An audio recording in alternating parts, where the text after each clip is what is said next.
Hello everyone, welcome back to life style creations. ఈరోజు మనం బెండకాయ పచ్చిమిర్చి కర్రీ ఎలా రెడీ చేయాలో చూద్దాం. ముందుగా మనం బెండకాయలు, పచ్చిమిర్చి, ఆనియన్స్, టమాటోస్ అయితే కట్ చేసి పెట్టుకుందాం. తర్వాత మనం ఒక గిన్నె పెట్టుకొని అందులో బెండకాయ కర్రీకి సరిపడా అంత ఆయిల్ వేసుకోవాలి. మనం బెండకాయలు ఎంత క్వాంటిటీ తీసుకుంటామో క్వాంటిటీకి సరిపడా ఆయిల్ అయితే వేసుకుందాం. తర్వాత ఆయిల్ కొద్దిగా వేడెక్కిన తర్వాత అందులో జీలకర్ర, ఆవాలు వేసుకోవాలి. జీలకర్ర, ఆవాలు వేసిన తర్వాత మనం అందులో చిన్న చిన్నగా కట్ చేసి పెట్టుకున్న ఆనియన్స్ వేసుకుందాం. ఈ ఆనియన్స్ వేసుకున్నాక మనం అందులో కొద్దిగా కరివేపాకు వేసుకోవాలి. కరివేపాకు వేసి కలిపిన తర్వాత ఆనియన్స్ కొంచెం వేగిన తర్వాత అందులో మనం కొద్దిగా జింజర్ గార్లిక్ పేస్ట్ వేసుకుందాం. ఈ జింజర్ గార్లిక్ పేస్ట్ కూడా కొంచెం ఆయిల్లో ఫ్రై అయిన తర్వాత మనం కొంచెం పసుపు వేసుకుందాము. ఇప్పుడు పసుపు వేసుకున్న తర్వాత మనం ఒకసారి వీటన్నిటిని బాగా కలుపుకోవాలి. తర్వాత మనము చిన్న చిన్నగా కట్ చేసుకున్న పచ్చిమిర్చిని మాత్రం ఈ ఆయిల్లో వేసుకోవాలి. ఫస్టే మనం ఈ పచ్చిమిర్చిని వేసుకోవాలి. అలా అయితే ఎక్కువ కారం లేకుండా ఆయిల్లో మిర్చి మంచిగా ఫ్రై అవుతుంది. టేస్ట్ కూడా చాలా బాగుంటుంది. ఫస్ట్ బెండకాయలు వేయకూడదు, అందుకని పచ్చిమిర్చి మాత్రమే వేయాలి. ఈ పచ్చిమిర్చి కూడా ఇలా మొత్తం ఆయిల్లో కొంచెం ఫ్రై అయిన తర్వాత అప్పుడు మనం బెండకాయలు వేసుకోవాలి.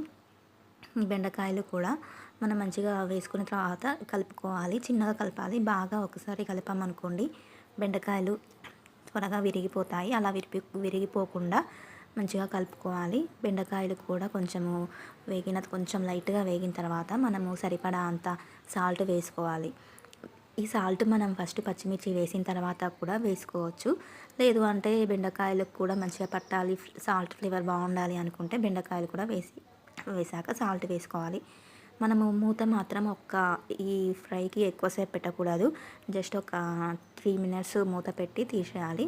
ఎందుకంటే మరీ ఆవిరైపోయి బెండకాయలు మొత్తం బంకలాగా వస్తుంది కాబట్టి ఎక్కువసేపు మూత పెట్టకూడదు. అలా తక్కువసేపు మూత పెట్టి కొంచెం ఉడికిన తర్వాత మనము టమాటోస్ వేసుకోవాలి. టమాటోస్ కూడా వేసుకొని ఒకసారి అలా కలుపుకున్నాక మళ్ళీ మూత పెట్టుకోవాలి. మూత మాత్రం ఇప్పుడు మనం ఫుల్గా పెట్టకూడదు, కొంచెం ఆఫ్ తీసి ఉంచాలి. అలా ఉంచడం వల్ల ఆవిరి బయటికి వెళ్ళిపోయి బెండకాయలు బంక రాదు. ఈ విధంగా చేయడం వల్ల అయితే కర్రీ బాగుంటుంది.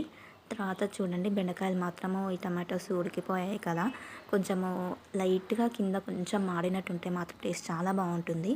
ఆ తర్వాత లాస్ట్లో మనము ధనియా పౌడర్ని వేసుకోవాలి. ధనియా పౌడర్ కూడా వేసుకున్న తర్వాత ఒకసారి ఇలా కలుపుకోండి. చిన్నగా ఇలా కలుపుకున్న తర్వాత అయితే కూర ఉడికింది అన్నట్టు అనిపిస్తే మాత్రం లాస్ట్లో కొత్తిమీర వేసుకోండి. ఇంకా స్టవ్ ఆఫ్ చేయడానికి ఒక 2 minutes ముందు అయితే కొత్తిమీర వేసుకోండి.